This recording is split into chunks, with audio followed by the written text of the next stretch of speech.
Las opiniones vertidas en este espacio son de exclusiva responsabilidad de quien la emite y no representa necesariamente el pensamiento de la producción. La documentoscopía se encarga del estudio de ese documento, de la estructura del documento, que de la suplantación de identidad tiene que ver con una negligencia de la seguridad en nuestros documentos. Lo más difícil de peritar tiene que ver con personas enfermas y con personas muy mayores. Si nosotros decimos que las firmas son auténticas y resulta que son falsas, el banco va a perder casi 1,5 millones de pesos y lo más seguro es que nos corran. La firma que tenía ese poder de ese tercero era falsa. La firma que tenía el primer poder, que le otorgó ese poder, era falsa. Y las firmas que estaban en la tarjeta muestra de firmas eran falsas. Que estaba hecha en policarbonato.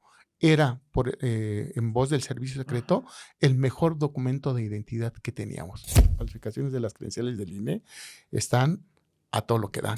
Podrías tener un pasaporte auténtico con datos falsos. Los peritos mienten con tal impunidad porque no les pasa nada.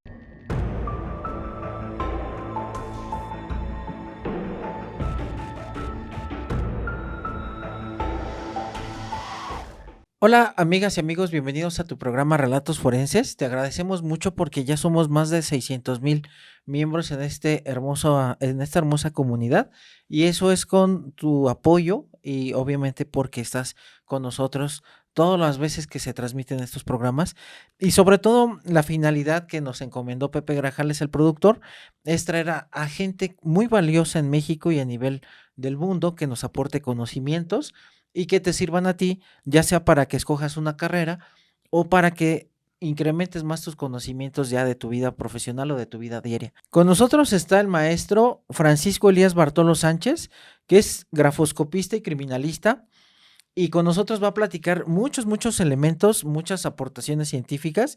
Ha publicado diversos artículos en revistas internacionales, pero voy a dejar que él mejor nos cuente y nos platique su currículum. Maestro, bienvenido a su programa. Hola, buenos días. Muchas gracias por la invitación. Como bien dijiste, yo soy el maestro Francisco Elías Bartolo Sánchez. Soy perito en grafoscopía y documentoscopía. Soy criminalista de carrera porque salí egresado del Instituto de Formación Profesional de la Fiscalía General de la Ciudad de México, antes Distrito Federal. Ahí estudié una tecnicatura como técnico en criminalística con especialidad en grafoscopía. La vida me ha llevado por un derrotero de la criminalística. Yo soy diplomado en criminalística y tengo una maestría en ciencias penales con especialización en criminalística. También tengo una especialidad en grafoscopía, documentoscopía y Sí. dactiloscopía, y he fungido como perito particular, como perito oficial, y trabajé 12 años para una de las instituciones financieras más importantes de México y en el mundo como perito, ejerciendo funciones de perito en grafoscopía, documentoscopía, dactiloscopía y haciendo labores criminalísticas. 37 años de carrera, se dicen fácil, pero pues es un gran tiempo. Mi vida y mi pasión, la escritura y los documentos. Tengo, como bien dijiste, algunas publicaciones. Tengo una publicación hecha en Francia sobre la puesta en evidencia de la presión en los grafismos con la Academia Europea de Expertos en Escrituras y Documentos, de la cual soy miembro. Esta publicación da una metodología, sobre todo una técnica para la evaluación de la presión escritural, que es el denominado MEPRI, método de eliminación de pigmentos por radiación infrarroja. En realidad es una técnica, pero así la denominaron en Francia. Está publicado en Francia en 4 idiomas. Eh, También tengo un artículo sobre la determinación del asentamiento de cruce de trazos en la revista Minerva, que es la revista oficial del Instituto Universitario de la Policía Federal Argentina. Tengo otro artículo sobre dictaminación en documentos no originales, también publicado en Argentina, curiosamente. El año pasado se publicó un libro que se llama Investigación Forense de Documentos, Firmas y Escrituras, que fue coordinado por José Manuel Antonio Duarte, que pertenece al Cuerpo de Carabineros de Chile. Ahí hay una compilación de artículos, dentro de los cuales está uno mío, que habla sobre el método grafocinético, que es el método que deberíamos de usar en México. Este método está plasmado en una norma, la norma S1081 del CONOCER, es sobre la elaboración de peritajes técnicos grafoscópicos y ahí está plasmado el método, pero ya documentalmente en este libro ya lo tenemos referenciado. Y también el año pasado se publicó otro artículo en una coordinación, un trabajo de coordinación del doctor Eliseo Lázaro Ruiz. El libro se llama Ciencias Forenses y Servicios Periciales, y ahí hacemos un trabajo de investigación sobre la evolución de los métodos de peritajes en la escritura, que abarcó una investigación documental desde el primer libro que aparece en la historia, que fue el de François Damel en 1604, hasta el último método a la publicación del libro en el año 2024. Entonces la revisión bibliográfica fue extensa y ahí hicimos un recorrido de los 12 métodos que oficialmente deberían de usar los peritos, alguno de ellos, y también tenemos un trabajo de investigación respecto de los métodos que usan los peritos en México y en toda Latinoamérica, y nos hemos dado cuenta que desafortunadamente los peritos no usan los métodos que deberían de usar, o se inventan métodos inexistentes, o tomamos, información errónea porque nuestra formación nos la da un perito que a su vez capacita a otro perito y a su vez capacita a otro perito, y de repente buscamos discursos, perdóname el término, Sí.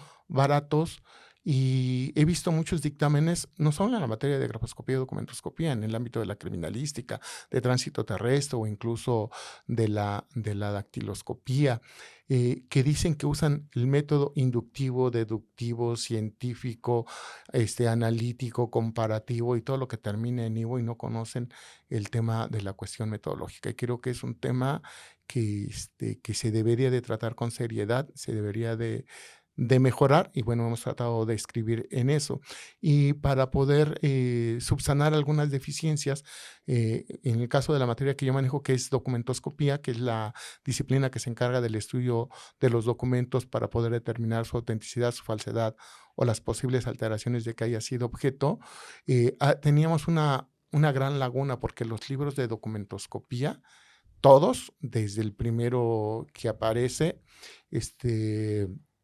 y podríamos citar a Percival Fraser a finales de 1800, o al mismo Albert Sherman Osborne con el libro Documentos Cuestionados, y muchos libros de documentoscopía, los mismos del Piquia con el Tratado de Documentoscopía, o el libro de falsedad documental del Luis Gonzalo Velázquez Posada. En fin, cualquier libro de documentoscopía que tú leas no habla de un método documentoscópico. Hablan de métodos grafoscópicos, Sí. pero no documentoscópicos. Entonces hemos subsanado ese tema y hemos trabajado sobre una metodología acorde a la documentoscopía, y esta ha sido publicada en la revista Sine Qua Non, que es la revista oficial de la asociación a la que pertenezco, que es la Sociedad Internacional de Peritos en Documentoscopía, por sus siglas SIPDO, que agrupa a representantes o a capítulos de 16 países del mundo, entre los que están España, Argentina, Colombia, Venezuela,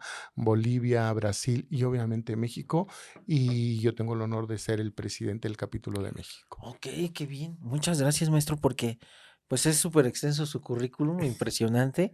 Y qué bueno, pues digo, con todo respeto, voy a decir para todas las personas que nos ven de otros países, pero es un orgullo mexicano tener un representante, como bien lo dice usted, en este gremio, que incluso pues va cada vez creciendo más. ¿Qué le parece, estimado maestro, para ir despegando, como dicen los capitanes del vuelo?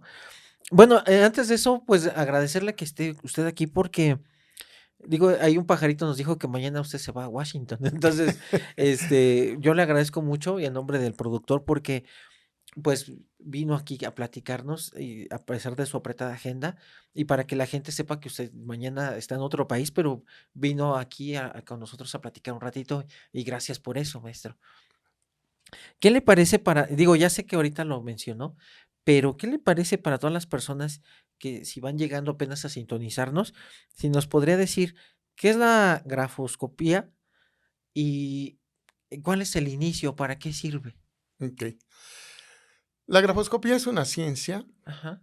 y no vamos a entrar en el tema del debate de la ciencia, ni te voy a dar una disertación Sí, epistemológica de lo que debe de ser una ciencia y los requisitos, pero está catalogada como una ciencia que se encarga del estudio de las manuscrituras, ok, en particular de los grafismos, y sí, entendemos por grafismo las peculiaridades que identifican a una escritura. Entonces, el fin de la grafoscopía es poder identificar o poder decir si dos manuscrituras convencionales o firmas, porque la firma es una forma especial de escritura, se corresponden entre sí o no. En algún momento dado, si tenemos al sujeto, podríamos decirte si ese sujeto realizó o no determinada manuscritura ok, o estampó o no determinada firma. Ese es lo que podríamos decir del tema de la sí, grafoscopía, que va muy ligada al tema de la documentoscopía, porque obviamente la firma se plasma en un sí, documento, ¿no?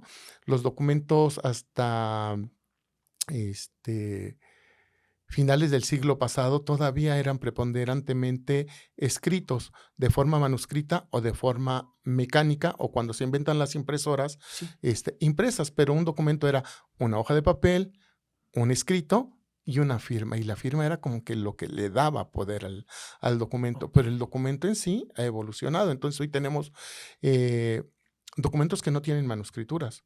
Tu credencial del INE, tu pasaporte, este, títulos, cédulas, que no tienen manuscrituras propiamente dichas y todos son impresos. Entonces la ok, documentoscopía se encarga del estudio de ese documento, de la estructura del documento, de todas las partes que lo conforman, ¿no? sí. Entonces, grafoscopía y documentoscopía están íntimamente ligadas. Ok.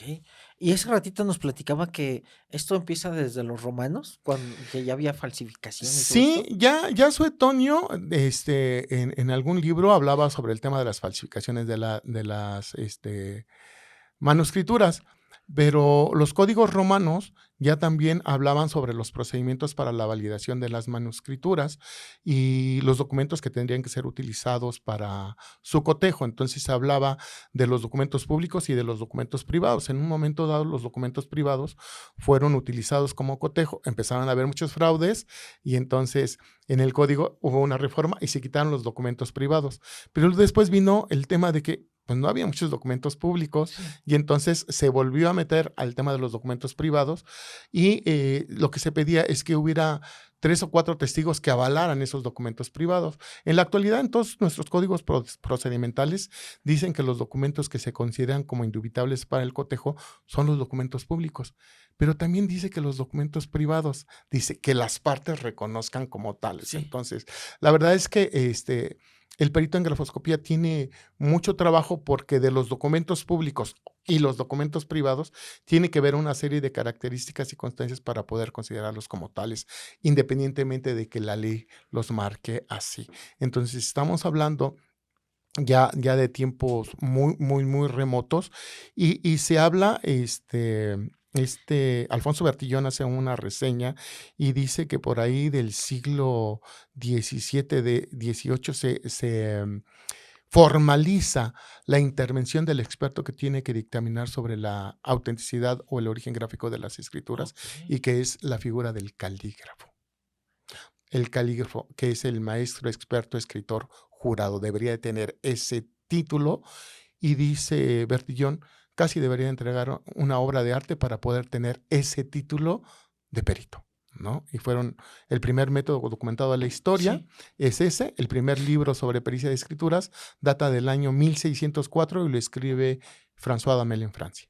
Maestro, ¿nos podría usted regalar para ir ejemplificando a todas las amigas y amigos que están con nosotros algún ejemplo en el por qué o por qué se usa la grafoscopía?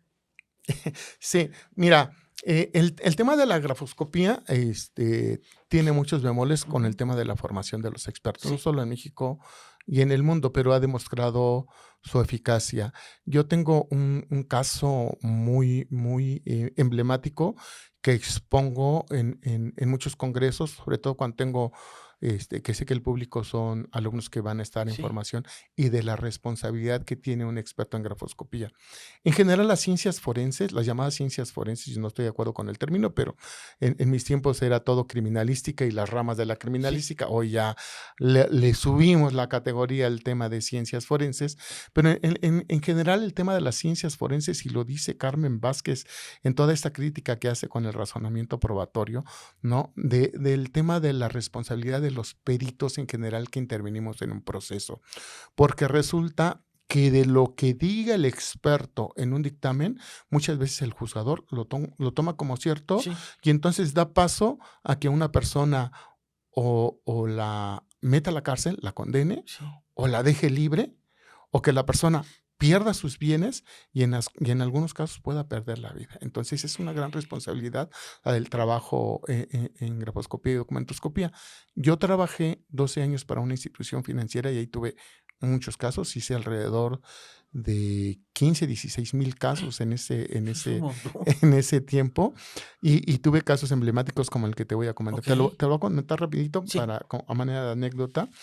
Eh, Nosotros en ese tiempo teníamos mucho trabajo. Afortunadamente en ese tiempo yo tenía un compañero, un perito, y trabajábamos en coordinación con el tema de los casos.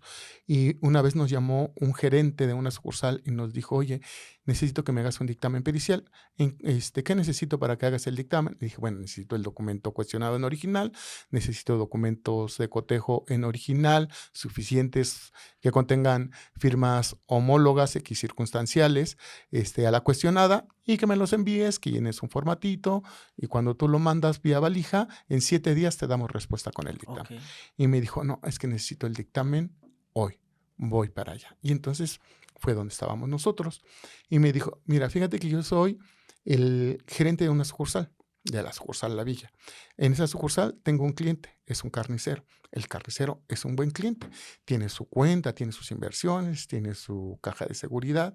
Y un día el carnicero me dijo, oye, gerente, fíjate que me voy a casar, estoy muy enamorado y me voy Sí. a casar, y quiero que mi esposa tenga acceso a mis cuentas, a mi caja, a todo. Entonces le dijo, perfecto, ¿qué tengo que hacer? No, pues la tienes que dar de alta, que firme la tarjeta muestra, me haces una cartita y listo. Ya. Pasado el tiempo,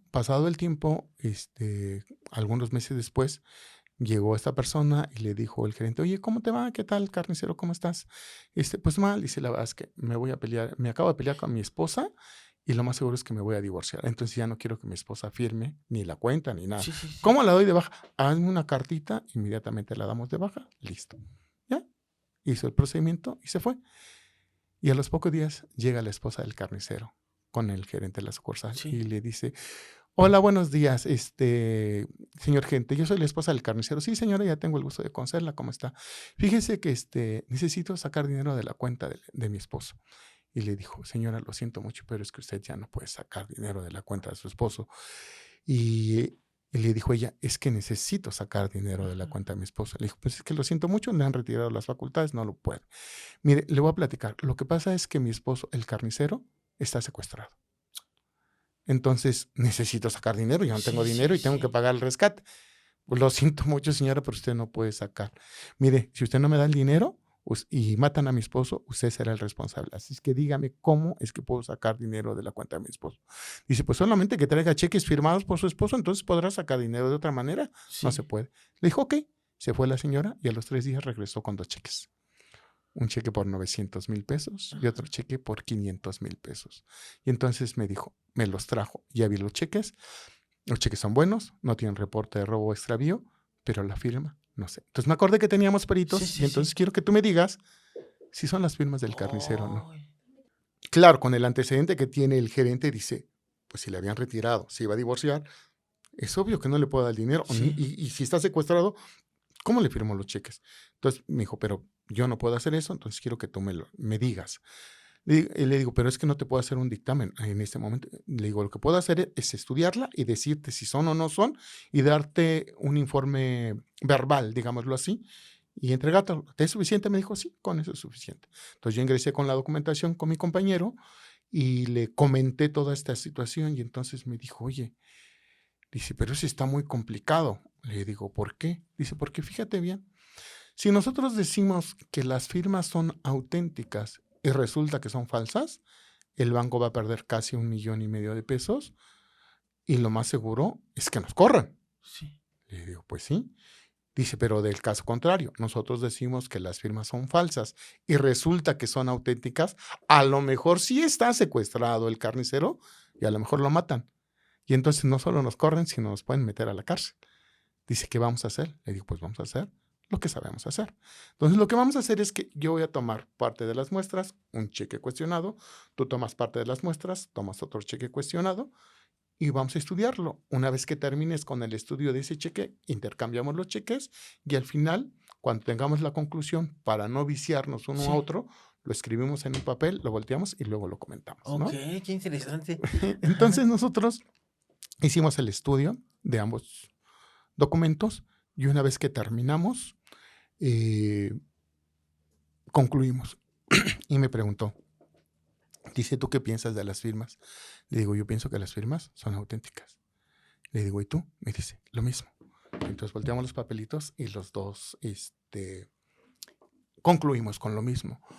Obviamente las firmas presentaban algunas distorsiones por la situación emocional en la que Sí. que presentaba el sujeto.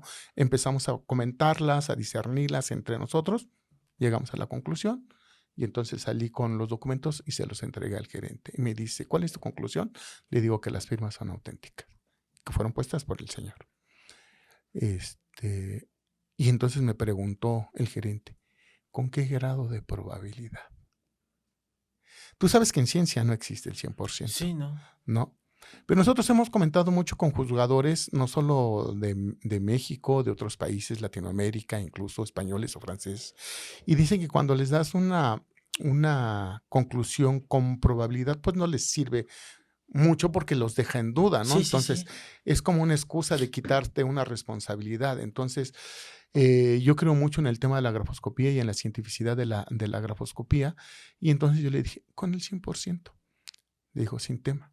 Me dijo, entonces, ¿lo pago o no lo pago? Le digo, esa es ya decisión tuya. Yo te estoy diciendo que esas firmas son de la persona, ¿no? Me dijo, ok. Le digo, entonces, mira, está tu documentación, te voy a pedir que te la lleves y que cuando estés allá, me mandes tu solicitud, me mandes la documentación y lo que te dije verbalmente te lo voy a poner por escrito. Me dijo, ok, perfecto.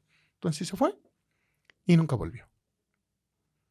Y entonces, como a los 3 meses, le pregunté a mi Sí. compañero, oye, ¿te acuerdas de aquel caso del carnicero? Porque entonces nosotros recibíamos, o sea, eran dictámenes y dictámenes, o sea, demasiado trabajo. Entonces se te va el tiempo, tú terminas ese y empiezas con el que sí y así.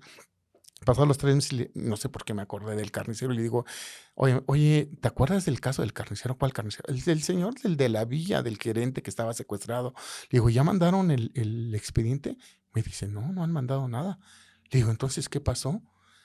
Dice, pues nada, mira, si no nos han metido a la cárcel, ya estamos bien, ¿no? Tú no Sí, te sí, preocupes. sí. Le digo, no, yo necesito saber Sí, sí, sí. qué pasó con ese caso. Y entonces me dijo, ok, buscamos en el directorio, hablamos a la sucursal, la villa, le digo, oye, por favor, con el gerente, me dice, si soy yo. Le digo, oye, mira, te habla el perito de CSIS, porque se llamaba el área, CSIS. Y hace como 3 meses viniste con un caso de un carnicero que estaba secuestrado. Quiero saber qué pasó con eso. Me dijo, no pasó nada. Dice, cuando yo salí de tu oficina, le hablé directamente a mi subgerente y le dije que le pagara los cheques a la señora y la señora se fue.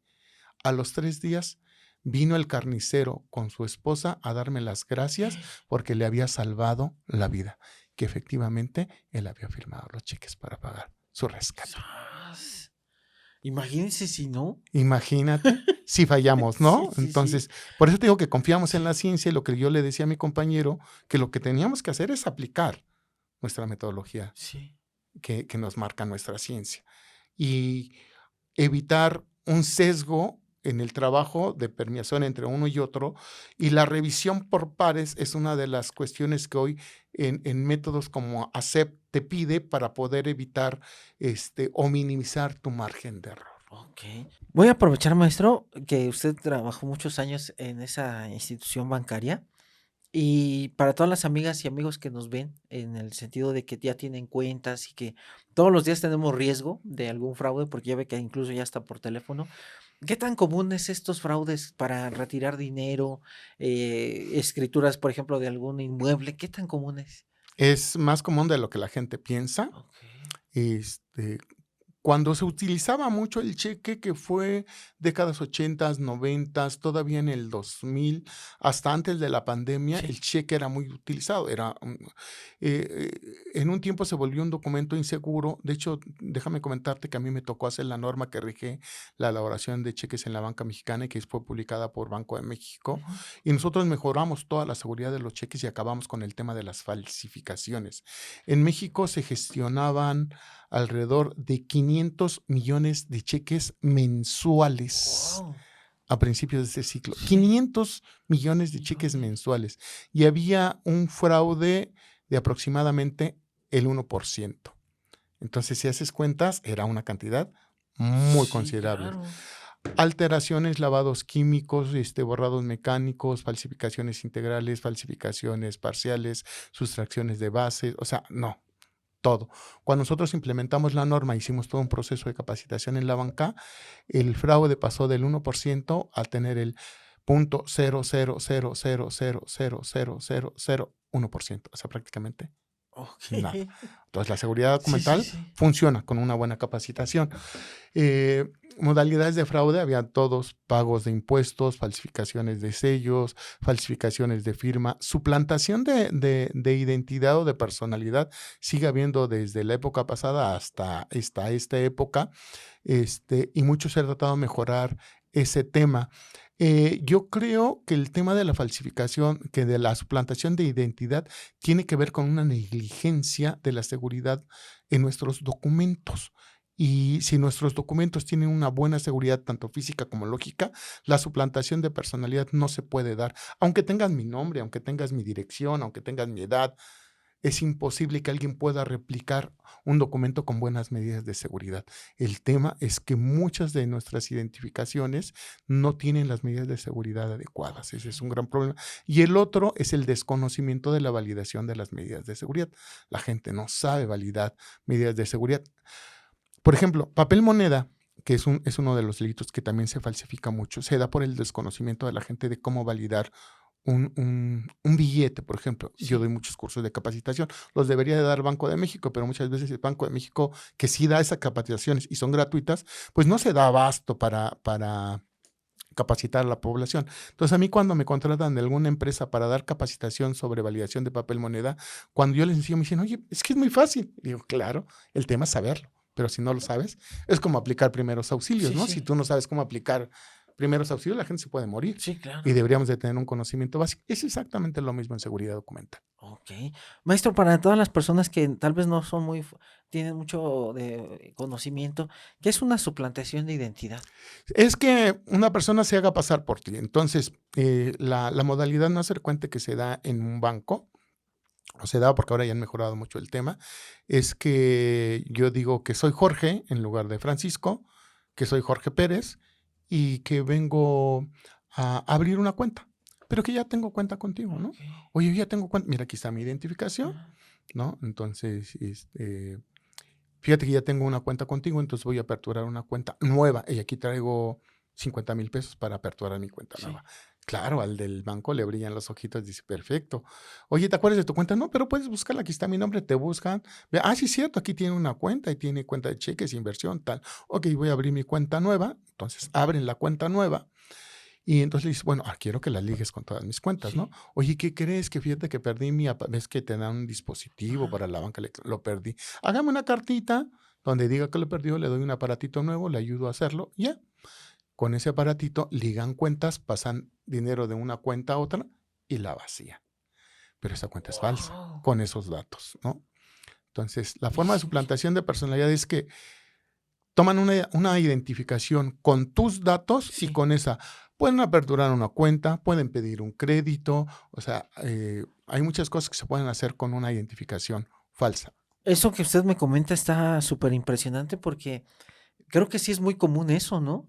De repente vemos hasta en las noticias que ya defraudaron a la señora, al ama de casa que ya perdió casa, al oficinista que ya perdió su dinero por un crédito de vehículo. Sí, porque piden préstamos que no son ciertos. Entonces, las instituciones deberían de saber cómo validar nuestros documentos. Pero entonces algo muy curioso, ¿no? Que la gente, y lo voy a decir lastimosamente, ¿verdad? No quiero ofender a Sí, nadie. sí, sí. Dice un dicho que un pueblo ignorante tiene el gobierno que se merece. Sí, sí, Y de lo he verdad no escuchado. voy a decir nada en contra del gobierno porque tú sabes cómo están las Sí. cosas, pero somos el único país en toda América, no Latinoamérica, en Sí. toda América que no tiene un documento nacional de identidad. Ok. No tenemos un DNI, tenemos una credencial de elector, Sí. un documento que se hizo ex proceso para votar, pero no tenemos un DNI. Los chilenos tienen DNI, Sí. los guatemaltecos tienen DNI, los uruguayos tienen DNI, nosotros no tenemos un DNI. Tenemos una credencial para votar y es uno de los documentos más falsificados. Teníamos un buen documento que servía también como un documento de identidad, que era nuestra cédula profesional.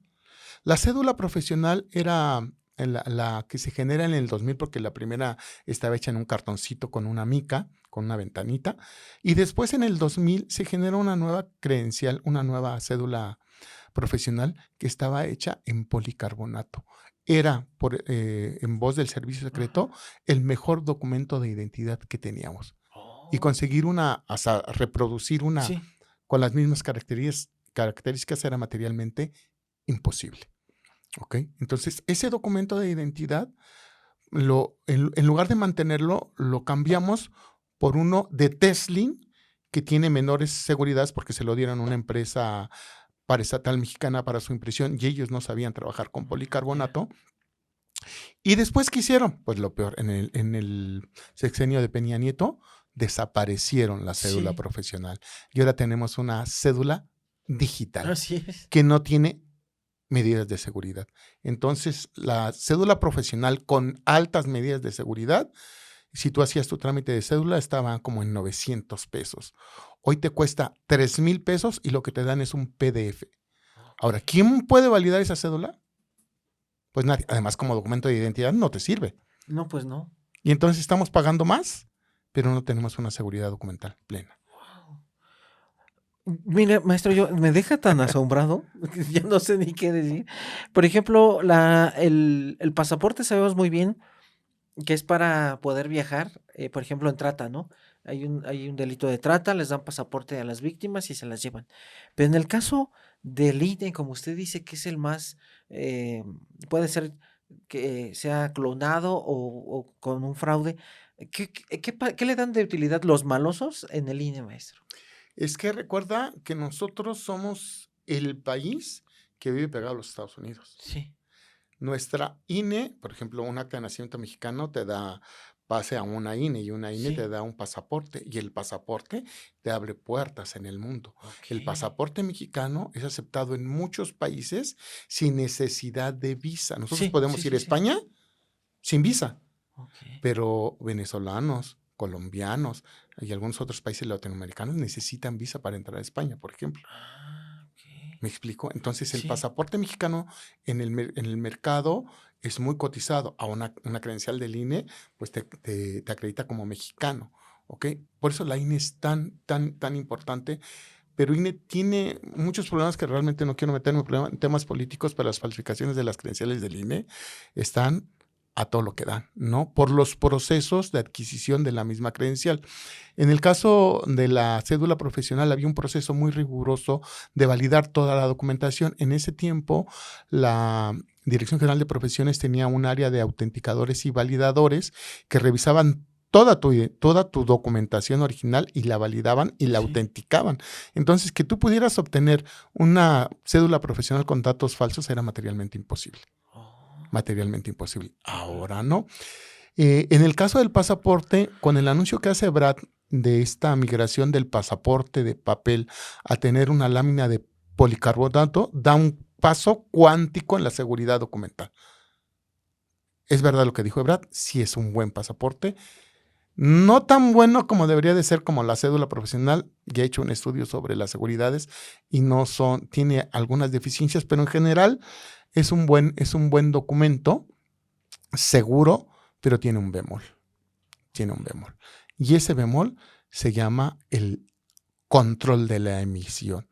Porque de pasar a ser un control centralizado donde se tenía el cuidado de no otorgárselo a quien no debiera, ahora cada central expedidora cuenta con un equipo de impresión que lo hace en el momento y no hay un control sobre los formatos y la expedición de los pasaportes.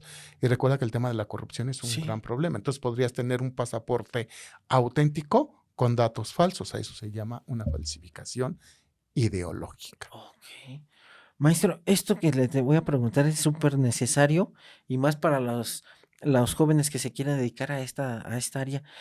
¿Qué es lo que ve un grafoscopista? ¿Qué es todo lo que abarca en documentos, en intervención?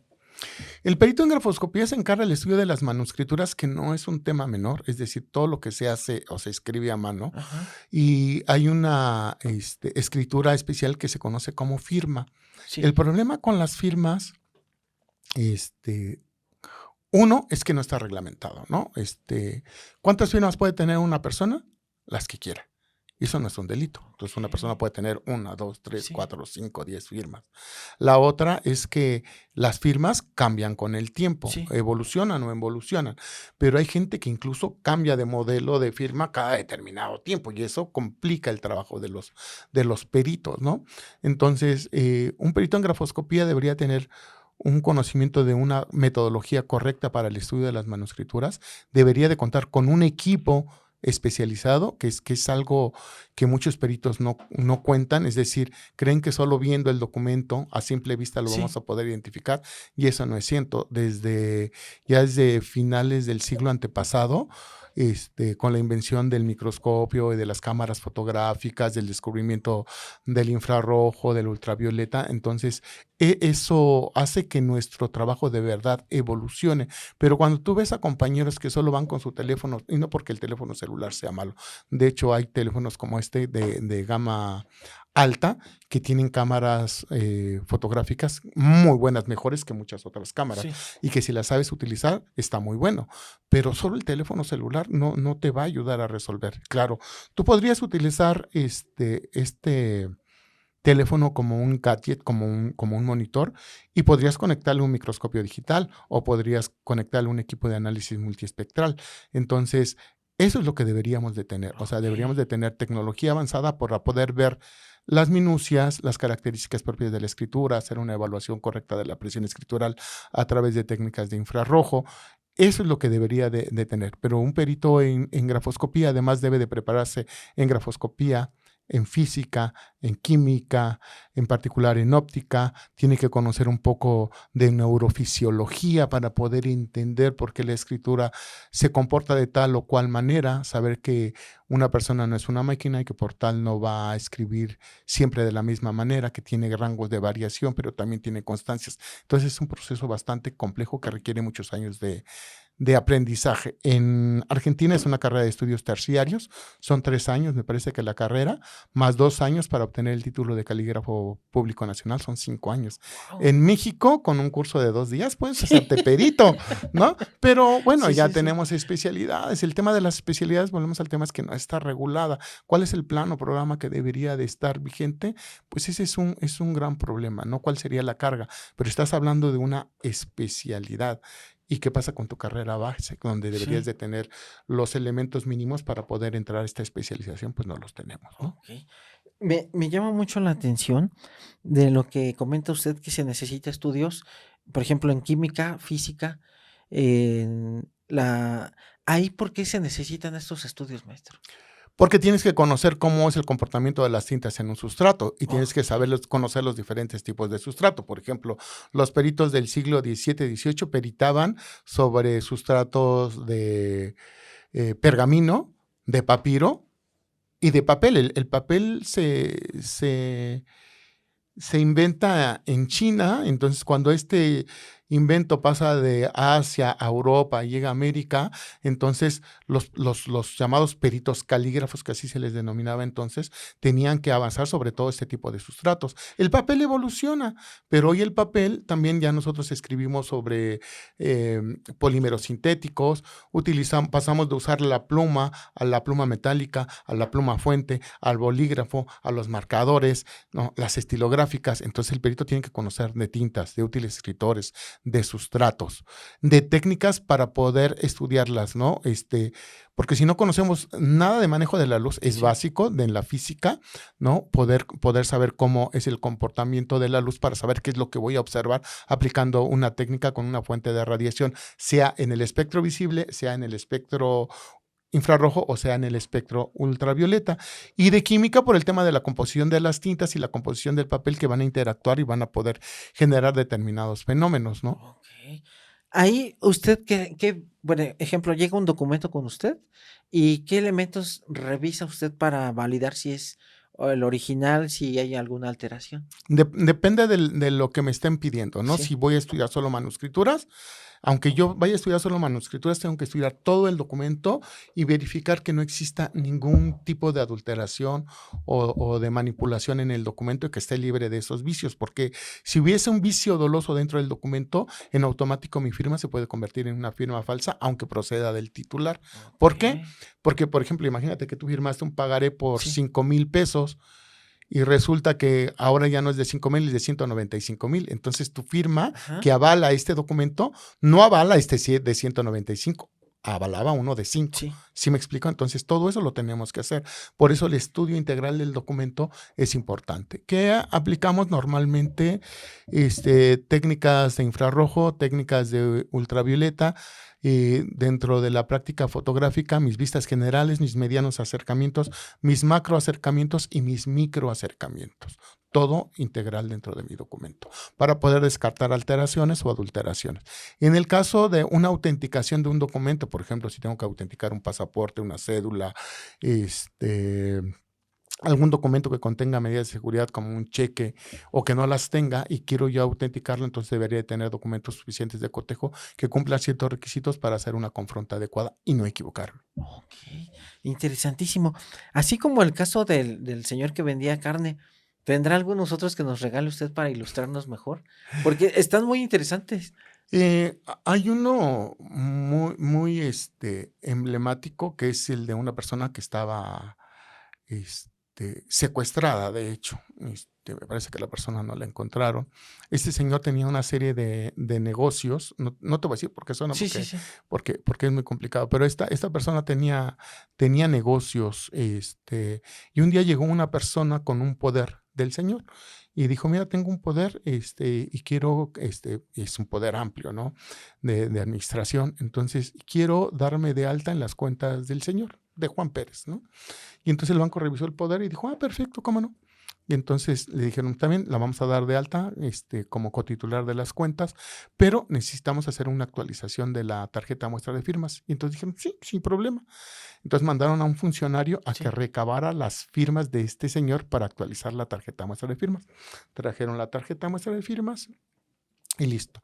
La persona que se dio de alta como cotitular de la cuenta empezó a hacer movimientos de las cuentas, compraba un terreno, vendía una casa, compraba, vendía, tal. Okay. Movimientos normales dentro de una persona que tiene ciertos bienes, ¿no? De repente, esta persona le firma un poder a un tercero. Sí. Y entonces ese tercero llega y dice, miren, yo tengo este poder y vengo a cancelar todas las cuentas, me voy a llevar todo el dinero. ¿Cómo que te vas a llevar? Sí, me voy a llevar todo el dinero. Y entonces se les prendieron las alertas y dijeron, oye, pero esto, oye, el poder, no, pues sí, la firma sí se ve. Oye, pero mejor nos aseguramos, ¿no? Y entonces me mandaron toda la documentación. Resulta que después del estudio, la firma que tenía ese poder de ese tercero era falsa. La firma que tenía el primer poder, que le otorgó ese poder, era falsa. Y las firmas que estaban en la tarjeta muestra de firmas eran falsas. Oh. Ok. Y de repente, como dijeron, no, perito, tú estás loco, Sí, o sea, no puede ser. O sea, te creo que los poderes puedan ser falsas, pero la tarjeta muestra de firmas no puede ser falsa. ¿Por qué no puede ser falsa? Porque un funcionario del banco se la llevó al señor y el señor la firmó. Le digo, pues dile a ese funcionario que miente. que el señor no la firmó. Entonces, como resulta que el funcionario era hijo de un alto funcionario, pues Sí. no lo querían llamar, pero el investigador que estaba conmigo me dijo, ¿estás seguro, perito? Le dijo, sí, sin tema. Está bien. Lo mandó, lo llamó y le dijo, a ver, quiero que me digas cómo hiciste la recolección de las firmas para la tarjeta muestra. Pues fíjate, me fui a la oficina del señor, llegué y ¿viste al señor? No. Cuando yo llegué, estaba la secretaria y le dije a lo que iba y me dijo la secretaria, sí, no se preocupe, ahorita lo llevo con el señor. La secretaria entró a la oficina y salió de la oficina con Híjole. el documento firmado. Y Sí. entonces, ¿no lo viste? ¿Ah? No, no lo vi. Resulta que cuando fueron a buscar, el señor no existía, estaba secuestrado. Nadie lo encontraba. Y entonces, todas esas firmas, yo les dije de dónde habían salido, cómo las habían falsificado, y se hizo una denuncia penal. Bueno, resulta que un poco tiempo después, este señor, supuestamente la policía ministerial lo encontró en un hospital. Y el señor dijo que sí, que todas que todas las firmas que él había puesto en los poderes las reconocía y que sí eran sus firmas. Y entonces en una declaración ministerial firmó la declaración. Cuando me llevaron a ver la declaración ministerial, resulta que las firmas eran falsas. O sea que nunca habían visto al señor, Sí, o sea sí. que nunca lo habían encontrado. Y entonces consignaron a toda la dependencia de esa fiscalía por una declaración en falso. Pero, perdón, maestro, ¿a quién fueron a que les firmara ahí A en el alguien, pues hospital? no sé de dónde se lo inventaron, o sea, es que la delincuencia organizada se mueve a Sí, niveles sí, que no sí. tienes idea. Entonces es un caso que estuvo muy, muy, muy complicado. Así como nos lo platica de delincuencia organizada, sí es de dar miedo. Sí, es de dar miedo. En mi caso, nosotros luchamos siempre contra el tema de las falsificaciones y me tocó literal meter a muchos falsificadores a la cárcel, ¿no? Muchos de mis compañeros andaban con seguridad. Yo digo, no, yo no, yo solo digo la verdad. Yo Sí. nunca he mentido. Yo en mi vida nunca he hecho un dictamen a conveniencia. La verdad es que también tengo una tesis ahí del tema de la regulación de los peritos en México, porque si tú ves los juicios a nivel civil, mercantil, laboral, incluso penal, aunque digan que no, donde un perito dice que sí y otro perito dice que no. Sí. Entonces, aquí hay solo algunas posturas, ¿no? Si un perito dice que sí y el otro dice que no, entonces una de dos, o uno de los dos peritos miente, ¿no? Y no sabe, o los dos peritos no saben, Ujú. o la peor de las posturas, la grafoscopía no sirve para nada, ¿no? Y si la grafoscopía no sirve, entonces, ¿para qué queremos Sí. peritos, no? Entonces, ahora, si tenemos dos grupos de peritos, los que dicen que sí y los que dicen que no, uno tiene la razón, pero uno miente, entonces debería de tener una sanción penal. ¿Estás de Sí. acuerdo? Sí, sí, sí. Pero podríamos darle el beneficio de la duda y solamente es que no sabe. Pero si no sabe, necesitaría una sanción administrativa, que sería la inhabilitación. Ok. Ninguna de las dos cosas pasa en México. Los peritos mienten con tal impunidad porque no les pasa nada. Fíjese, maestro, hasta me hizo que se me pusiera la piel de gallina, porque apenas tiene, bueno, no es apenas hace unos años de una situación donde, como bien lo dice usted, hay peritos que se prestan para las mentiras, o incluso les dices, bueno, ¿qué quieres? ¿Qué necesitas para que yo te formule y como que parezca que es verdad lo que tú me estás pidiendo? Un perito en medicina forense hizo un dictamen carísimo a la familia. Ya ve que luego las familias muy desesperadas, Ujú. pues pagan cantidades grandísimas, estos pseudoperitos, vamos a llamarles así. Y resulta que era una mujer que se intoxicó por algún gas. Y entonces él estaba poniendo que era una estrangulación. Entonces, pero la muestra de química de la carboxihemoglobina era altísima, era del 70%. Entonces yo le decía esto como perito oficial, ¿cómo es posible? Porque incluso hasta en los libros ya de posgrado de medicina forense decía que ningún cadáver, poniéndolo en un centro grandísimo de gas, va a absorber el gas en la sangre porque ya no hay circulación. Yo le decía, diga nada más como usted explica que esta persona tiene 70% de carboxihemoglobina, si la estrangularon. ¿Cómo es posible, no? Ni modo que la hayan estrangulado y con el gas ahí. Ya no supo qué contestar. Entonces su dictamen se desechó, pero lamentablemente no le regresó el dinero a la familia. Como usted dice, no pasa nada. De hecho, mañana voy a Washington, voy a un arbitraje internacional y contra el perito que voy, que desafortunadamente es mexicano. En el caso anterior defendimos al Estado mexicano y este perito, como Santana, se vendió con otra parte para Sí. decir mentiras. Y cuando tuvimos que hacer un trabajo en conjunto, yo le decía, oye, ten cuidado porque en Estados Unidos no es lo mismo que en México. Y si tú mientes, te pueden fincar responsabilidad y te pueden meter a la cárcel. Me dijo, ¿me estás amenazando? Le digo, no, no te estoy amenazando. Solo te estoy compartiendo lo que puede suceder, Wow. ¿no? Pero pierden el miedo precisamente por el tema. Y es un tema que se ha tratado de abolir desde finales del siglo pasado, que era ese tema de que el perito ponía una leyenda que decía, el presente dictamen lo emito de acuerdo a mi leal saber y entender, ¿no? Sí. Entonces me quito como la responsabilidad, o Sí. decir, como lo hacen en Estados Unidos, no, bueno, este dictamen tiene el 85% de probabilidad, o el 90%, o muy alta probabilidad, poca probabilidad, Ujú. mediana probabilidad, es una excusa del perito para Sí. quitarse responsabilidades, ¿no? O sea, yo creo que el perito debería de soportar esto y debería de cambiar esta situación, pero realmente hay una ignorancia total desde nuestra autoridad, desde los juzgadores, desde legisladores, desde, pues, todo en general, incluso la mal llamada comunidad científica. Y este caso que tú manejaste de medicina forense, o sea, yo diría, es que de verdad podría haber un error tan grande como decir que murió por una intoxicación de gas a decir que fue una estrangulación. Yo lo que aprendí de medicina forense, o sea, los signos son muy Sí, claros, ¿no? claro, O estaba sea, hasta el rosa cereza que dicen los libros. déjame comentarte un caso, ya que hablamos de Sí, casos, si maestro, te por gusta el favor. tema de los casos. No puedo decirte el nombre del caso, Sí, aunque no, no. inmediatamente lo van a identificar y se me hace aberrante lo que sucede en México por el tema de los casos mediáticos de una mujer que fue asesinada y precisamente hay un dictamen que se hizo en México en colaboración con peritos extranjeros que dicen que esta mujer que murió por asfixia, por sofocación. Entonces, tú que eres médico forense, igual me aclaras algunas dudas, porque dicen que la mujer fue asfixiada, que la persona la tomó por detrás, Ujú. le colocó la mano en la boca y la asfixia. ¿Pero qué crees? Que al momento de asfixiarla, le fractura la mandíbula con la mano.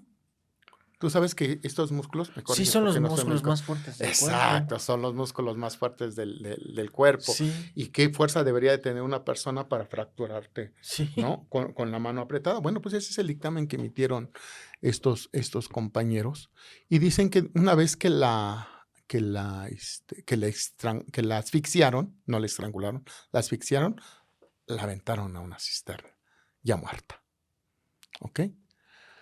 Resulta que en ese caso, a mí me llamaron para hacer un estudio de una manuscritura, pero esta manuscritura la encontraron en una pared de esa cisterna. Entonces, ya los peritos de esa fiscalía habían hecho un trabajo de revelado de la escritura. Yo les dije, es que yo necesito verla, yo necesito fotografiarla, porque yo no puedo trabajar con las fotografías de los compañeros. Me dijeron sí, y me metí a esa cisterna a ver la escritura.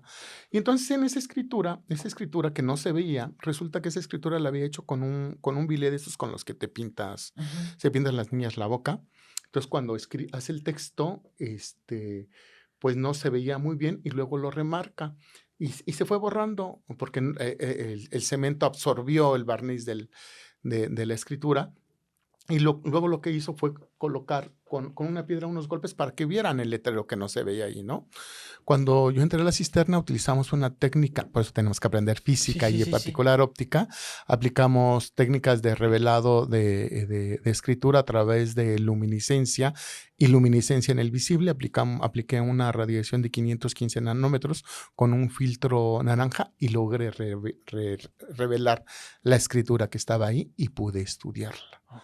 Y bueno, para que la gente pueda entender este tema de las longitudes de onda y cuando hablo de 515 nanómetros, el nanómetro es una medida de longitud de onda que equivale a una milmillonésima parte de un metro. Entonces, en el espectro visible, la luz blanca está compuesta por diferentes radiaciones de colores, para que lo entiendan. Tiene rojo, tiene verde, tiene amarillo. Entonces nosotros hacemos un corte en una parte de este espectro visible, en una longitud de onda. Cuando hablamos de 515 nanómetros, hablamos de una luz azulosa, y luego ponemos un filtro naranja y entonces podemos ver cómo brilla, luminece esa escritura. Se puede revelar con esta técnica.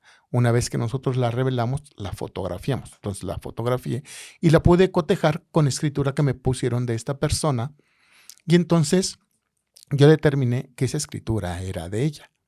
Pero lo que decía esa escritura no decía, si tú estás metido en una cisterna, te aventaron en una cisterna, intentaron matarte o ultrajarte, mujer, y pones un letrero, ¿qué pondrías? Ayuda, por ejemplo, ¿no?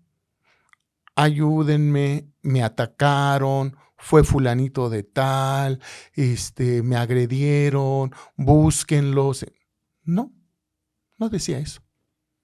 El texto decía, intenté salvarme, los amo. Y obviamente era una carta dirigida, un texto dirigido a su familia. Yo determiné que esa escritura era de ella. ¿Qué implicación tiene? Pues la implicación es que eso determinaba que la persona no cayó muerta a la cisterna, sino que estaba viva cuando estaba en la cisterna, ¿no? Y el punto es que esta persona muere por asfixia por sumersión. Claro, acá hay un tema forense muy grave, que es la primera necropsia se hizo mal, y después se hizo una segunda necropsia con una exhumación, y luego los otros compañeros que digo que dijeron que murió por asfixia, por sofocación, hicieron la necropsia de un perito que había sido primero estudiado bajo necropsia, después protocolizado bajo un tratamiento para el entierro, después exhumada y después vuelta a necropsiar, y en una tercera necropsia decir esto, o sea, se me hace como que Sí, inverosímil, sí. ¿no? Pero además, en mi caso, el trabajo no solo fue mío para decir que efectivamente esta escritura de ella, sino que fue multidisciplinario, porque hay un dictamen en química que dice que el bile que estaba ahí, el barniz que estaba ahí en la pared, tenía una correspondencia con el barniz que se encontraba en el bozo de esta chica que se encontró ahí. Y el de genética encontró la misma carga genética del bile del muro que del birle que tenía en el bolsillo de la chica. Ok. ¿Me explico? Sí. Entonces, es un caso que espero poder, si ya se libera el caso que está atorado por ahí, que no le dan salida, y que lo siguen manejando como un homicidio, cuando en realidad yo tengo toda la investigación criminalística para decir que eso fue un lamentable accidente, ¿no? Donde perdió la chica al momento que cae a la cisterna. O sea, se posiciona en una tapa que tenía la cisterna, cae, y cuando cae hace este movimiento. Este movimiento que hacen las personas que caen a la cisterna es normal, está documentado también criminalística y en medicina forense. Cuando cae, regolpea y se fractura con el golpe ahí. Ese es un golpe que le puede fracturar, no la puesta en la mano, en la boca, ¿no? Pero bueno, pero como verás, entonces la intervención y mi formación criminalística también, ese es otro tema. Yo soy criminalista de carrera, entonces a mí me enseñaron, antes que grafoscopía, criminalística. Y tengo una maestría en criminalística. Y mi pasión ha sido la criminalística. Y la criminalística entonces te va llevando a tener otro tipo de visión. Sí, claro. Qué interesante, maestro. Me da mucho gusto poder platicar con usted porque trae muchos elementos súper interesantes y que obviamente a la gente pues les atrae, y obviamente a mí también me atrae mucho. Por ejemplo, la cuestión de, vamos a platicar, si usted me lo permite, de las personas que ya ve que nuestra población está envejeciendo y esto de los fraudes cada vez es más común. ¿Algún caso que usted nos pueda regalar para prevenir a las personas ya adultas mayores que ahorita pues se puede dar más el fraude en ellos y que no vayan a perder por ejemplo, su inmueble, su patrimonio, y que usted haya visto comúnmente estos fraudes, por ejemplo, en viviendas. Con el adulto mayor es muy complicado porque Sí. tú sabes médicamente que pierden muchas capacidades, ¿no? Ajá. Entonces están, digamos, que al cuidado de la familia o al abuso de la misma familia, ¿no? Que ya muy grandes, pues pretenden que les den ciertos beneficios o que dejen un testamento o que firmen un contrato. Yo lo veía mucho en el banco y tuve un caso, entonces te platico un caso del banco para que lo puedas tomar como referencia, ¿no? De una persona, porque lo más difícil de peritar tiene que ver con personas enfermas y con personas muy mayores, ¿no? Y no digo adulto mayor porque yo ya soy adulto mayor, ya voy a sacar mi credencial del INAPAM, Ujú. pero hay gente que ya tiene muchos más años y tiene mayor deterioro. Pero si eso le sumas que la persona pues pueda ser medio analfabeta, que a lo mejor, como en el caso que tenía, era un señor que era un albañil y que trabajaba en el campo y que había estudiado el primero de primaria y que su firma, o sea, tú la veías y Dios mío, o sea, ninguna firma se parecía, o sea, si de por sí las firmas no se parecen, era así como que muy complicado. Es Sí. también un caso que lo practico mucho en clase para poder enseñar a mis alumnos la técnica adecuada, el método adecuado. Entonces, cuando me llevan los documentos que no reconocía la familia de esta persona, porque ya se auxilió de su familia para ver por qué esos cargos no los reconocía, y yo les dije que sí eran sus firmas, me dijo, no, es que mira, no se parecen. Le digo, mira, estas firmas son de tu papá, estas sí las reconoce. ¿Se parecen? No, no se parecen. ¿Y estas? No se parecen. ¿Y estas? Tampoco se parecen. Ok, porque lo que hay que abolir en grafoscopía es el estudio morfológico, el estudio de las formas es una forma incorrecta de evaluar la manuscritura. Entonces, cuando yo determino que estas firmas sí las hizo el señor, se hace todo un proceso de investigación. Y tú sabes que hay cámaras, hay registros, hay todo. Entonces se dieron cuenta que el ejecutivo abusaba del señor. Porque Ok. cuando vas a firmar, tú cuando vas al banco y te dan un contrato, ¿lo lees? Generalmente no los ¿Qué leemos. haces? Sí, Firmas. ok, ¿Dónde lo veo, firmas? sí. Aquí. Fírmele Sí, aquí. sí. Firme, Sí, firme, firme, firme, firme. firme, firme, firme. Bueno, pues al señor le hacían lo mismo y entonces le ponían seguro, le ponían cosas y le decían firme y el señor firmaba. O sea, realmente era la firma, pero había Sí, un abuso del funcionario que le ponía cosas que no debería de ser. Entonces, no es un abuso solo con la gente mayor, te puede pasar también a cualquier sí, persona. Entonces, yo les recomiendo siempre que vayan a firmar algo, pues que lo que lo lean. lean. Pero en el caso de los adultos mayores, por ejemplo, hay notarías que sí han tomado muchos criterios para que una persona pueda hacer una sesión o para que pueda hacer un testamento y se los recomiendo también mucho que los sigan para que también en un momento dado, cuando la familia, los juzgados familiares están llenos de pleitos entre Sí, familia, ¿no? Porque dicen, es que no firmó, es que no vendió, es que no heredó, es que no es la firma de mi mamá, de papá. No. Entonces, llevan un certificado médico, psicológico, psiquiátrico, que dice que la persona está no se hace a través del estudio de la escritura, se hace a través de estudios médicos, saber que la persona está en capacidad y tiene la voluntad de suscribir ese documento. Y ok. esa persona, por ejemplo, cuando va a firmar un testamento, la persona entra sola, no la va con, Sí, ay, y déjele esto a Pedrito y déjele. No. La persona entra sola porque tiene la capacidad de decir, sí, a ver, yo le quiero dejar esto a esto, o le voy a hacer el terreno a mi hija, o mi casa, o mi coche, pero estás acreditando con estudios médicos que efectivamente sí, sí es. Y entonces ahora los notarios incluso no solamente dan fe de que la persona estuvo y lo identificaron, sino que hasta lo graban para preguntarle y para ver qué firma, porque con el tema de la grafoscopía, que volvemos al tema, ha perdido un poco credibilidad o un mucho a lo largo del tiempo, pero no por culpa de la grafoscopía misma, sino por la mala praxis de pseudoperitos, ¿no? ok. Entonces, esa sería una buena práctica, ¿no? Y sí, siempre que va a ser un trámite un adulto mayor, debería de ir acompañado de un familiar de confianza, ¿no? Que a veces también pues de los familiares no se puede confiar mucho. Entonces es complicado, ¿no? El tema de esto, pero las personas tendrían que hacer en tiempo la manifestación de su voluntad para heredar pero también el tema de los testamentos cuando tienen mucho tiempo. Entonces, el problema es que si lo firmaste en 1980, por ejemplo, yo tendría como perito que tener firmas de los 80, Sí. el 80, del 81, del 82, del 79, del 78, para poder peritar la firma, porque si tú me das firmas de los 90 o del 2000, no me van a servir. Ok. ¿Me explico? Entonces Sí, es una sí, sí. complicación que muchos no saben. Entonces, ir con el notario y refrendar el testamento con una firma actualizada ayudaría mucho también. Ok, maestro. Maestro, antes de seguir avanzando, esta pregunta es obligatoria para todas las estudiantes y estudiantes y los estudiantes que nos están viendo. ¿Lo han amenazado en estos casos que usted ya lleva casos fuertes? ¿Ha tenido amenazas como perito? Yo no, afortunadamente no, muchos compañeros sí, incluso temas de crimen organizado, sobre todo peritos oficiales que le dicen no te metas con este asunto, no lo dictamines.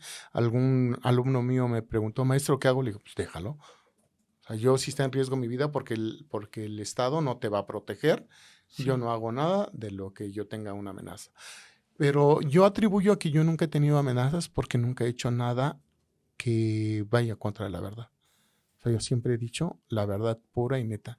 Nunca mi dictamen ha servido para meter a alguien que no debería de estar adentro o sacar a alguien que no debería de estar afuera o para quitarle sus cosas o sus bienes a alguien. Nunca. Imagínate como el caso del carnicero, cómo me hubiera Sí, sí, sentido si sí. hubiera pasado eso, ¿no? Entonces trato de actuar con responsabilidad y yo creo que eso ha contribuido a que no reciba yo o no haya al momento recibido y espero no hacerlo porque siempre he tratado de hacerlo con la mayor ética posible. Sí, porque ya ve que últimamente como que ya el crimen está volteando mucho a los peritos.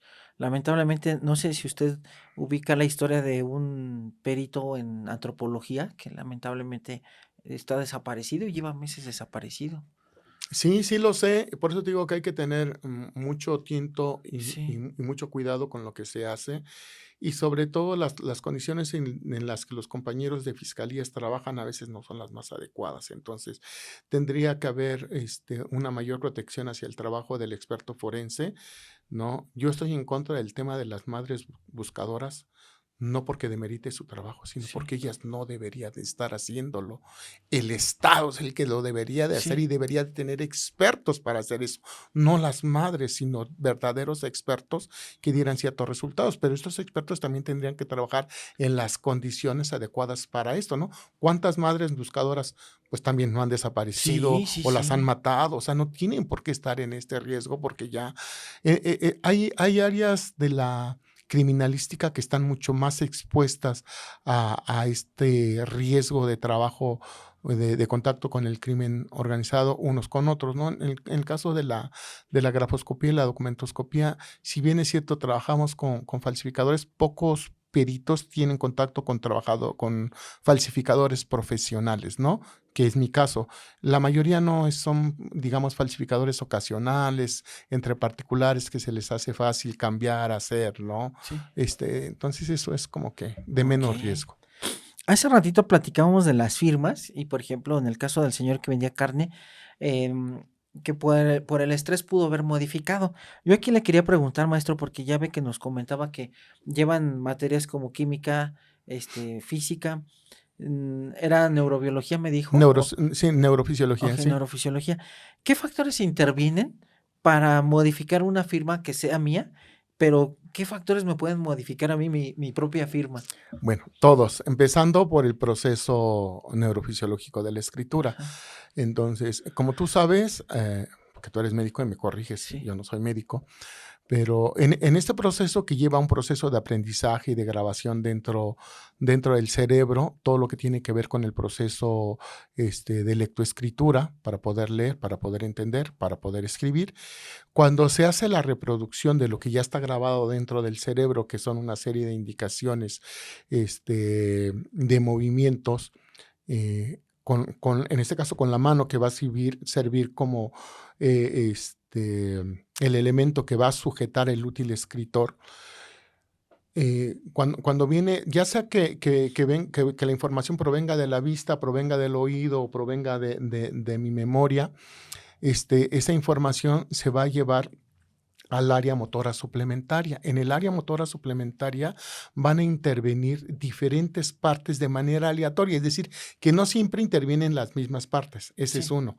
La otra. Entonces va a dar instrucciones a todo mi cuerpo de que yo me posicione, me acomode, que inmovilice mi hombro y va a mandar señales a todo mi sistema nervioso central para que yo pueda escribir. Pero fíjate que la que escribe es la mano que está en conjunción con la muñeca y la sujeción de los dedos. Es la parte más distal del cuerpo y por lo tanto la parte que menos control motor fino tiene.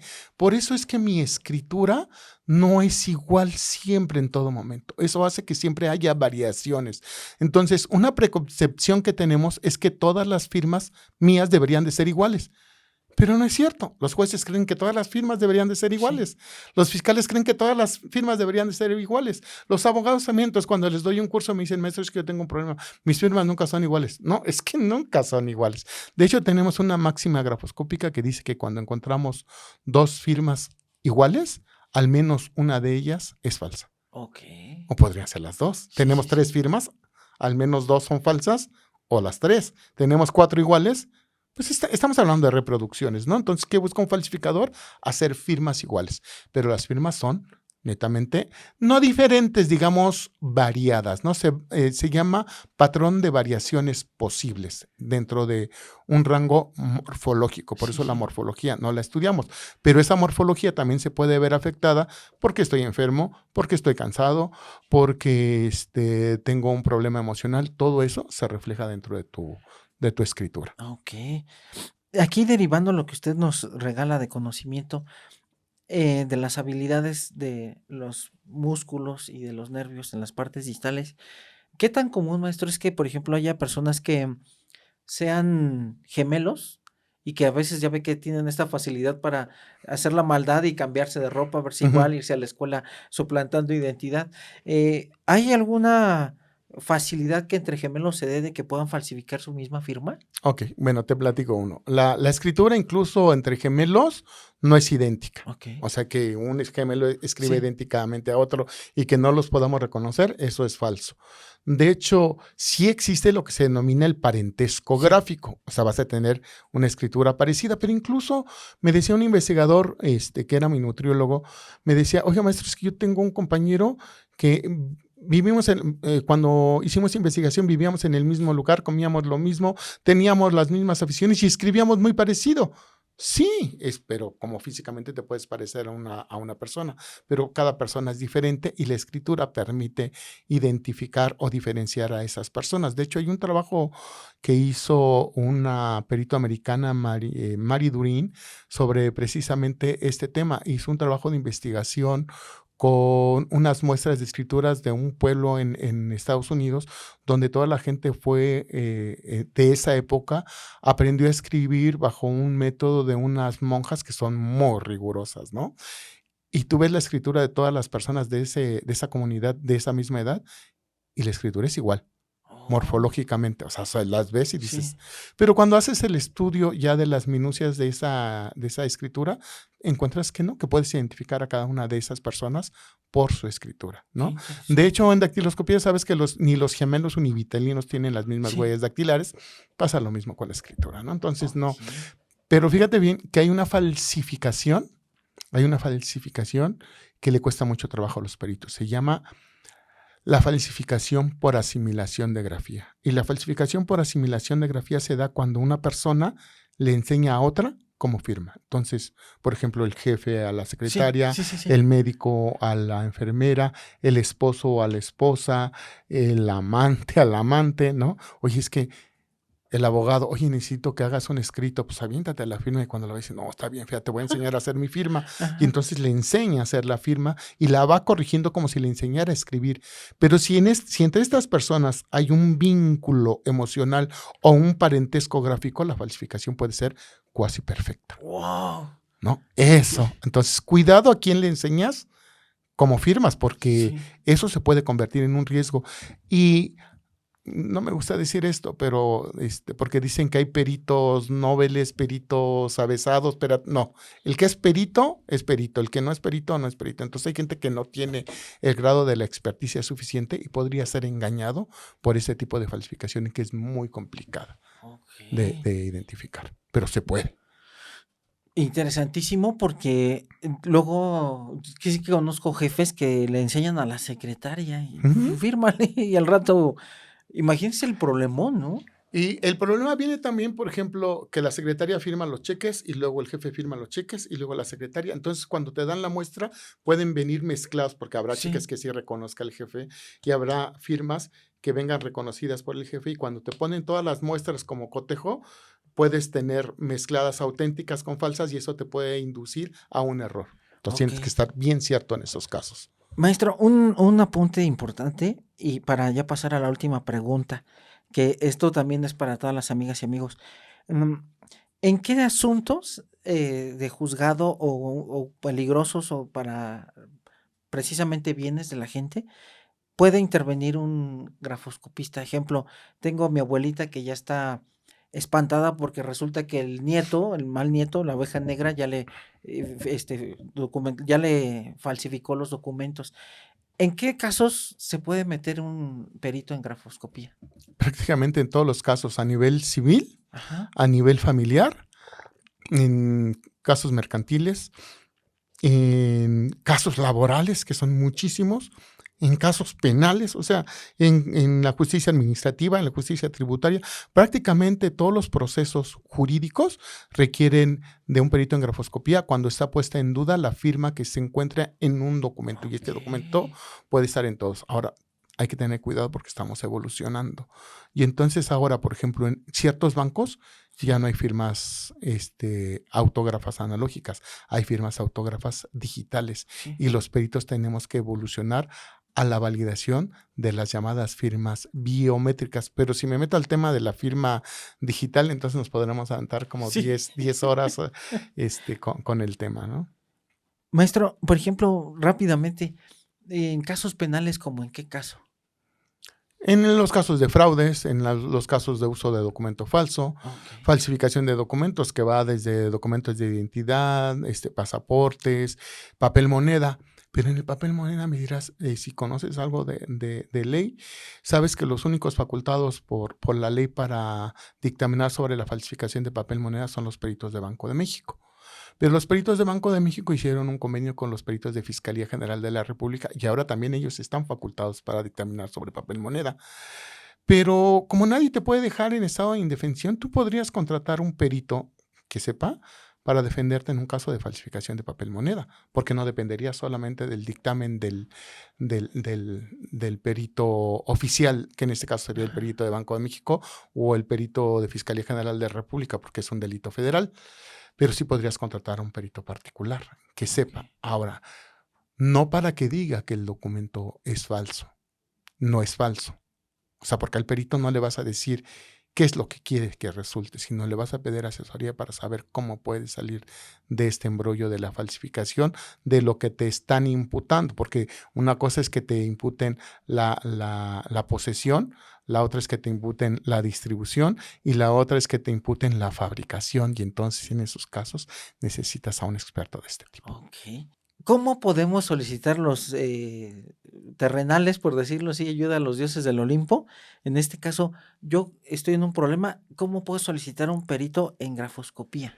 Depende del tipo de proceso, el Estado estaría obligado a proporcionar un perito si tú no tienes recursos. En el caso penal, pues los peritos oficiales, ¿no? Y como todo, hay de todo en la viña del Señor. En laborales también, y en otros procesos jurídicos también el Estado estaría obligado a ponerte, pero tú puedes contratar a un perito particular. El tema con los peritos es que pues no está reglamentado quiénes son buenos, quiénes son tan buenos. Entonces lo que hace la mayoría de la gente es buscar en las listas de personas autorizadas para fungir como peritos dentro del Consejo de la Judicatura.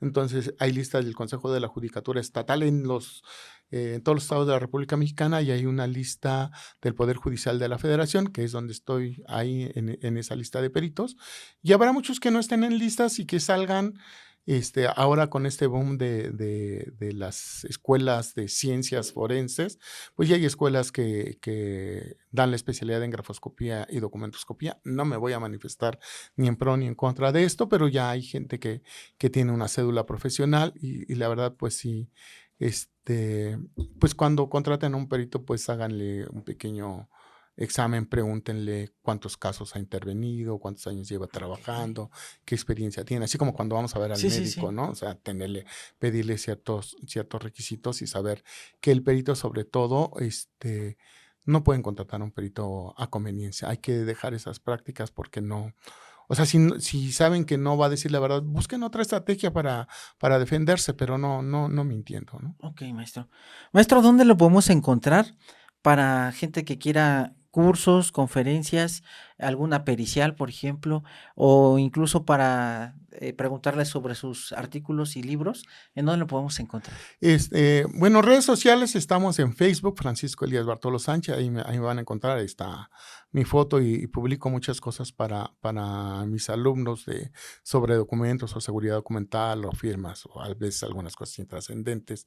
Tenemos otra página que es del despacho donde yo trabajo, que es Corporativo de Servicios de Investigación, Protección de Documentos y Ciencias Forenses. Las siglas son CSIPDYCF.com, así es la página. Ahí también en esa página, ahí nos pueden encontrar para asesorías, consultorías, todo lo que tenga que ver con falsificaciones de firmas, manuscritos, seguridad documental, cursos, talleres, conferencias. Normalmente en México pues no me habla mucho para conferencias. En el extranjero pues he estado yendo a muchas conferencias. Hemos tenido oportunidad de estar en Brasil, en Ecuador, en Colombia, en Argentina, en Uruguay, en Paraguay, en Estados Unidos, en Canadá, en España, y en México pues es muy poco, pero no tengo temas. Si alguien me pide alguna Sí, sí, sí. colaboración o algún tiempo para hablar sobre el tema, yo siempre encantado con esto. Muy bien, maestro. Maestro Francisco, pues yo le agradezco mucho, pues fue un deleite platicar con usted sobre la cuestión de todo lo que es, pues esto de la falsificación, las firmas, los documentos. De verdad es un agasajo platicar con usted, que me haya dado clase en este momento, que ya me voy con un jalón de orejas. Hay que leer todo antes de firmarlo. Sí. No hay que enseñarle a alguien a hacer nuestra propia firma porque nos podemos meter en problemas y sobre todo pues poner mucha atención en todo esto. Maestro, pues muchísimas gracias. Gracias a ustedes por la invitación. Un gusto estar con Gracias, ustedes. maestro. Amigas y amigos, muchísimas gracias. No te lo pierdas en Relatos Forenses. Ayúdanos a que lleguemos a gente que todavía no nos conoce en Spotify, YouTube, en todas las redes sociales. No te olvides que estás con mamá, papá. Un beso de mi parte. Nos vemos la siguiente semana. Hasta luego. Gracias, maestro.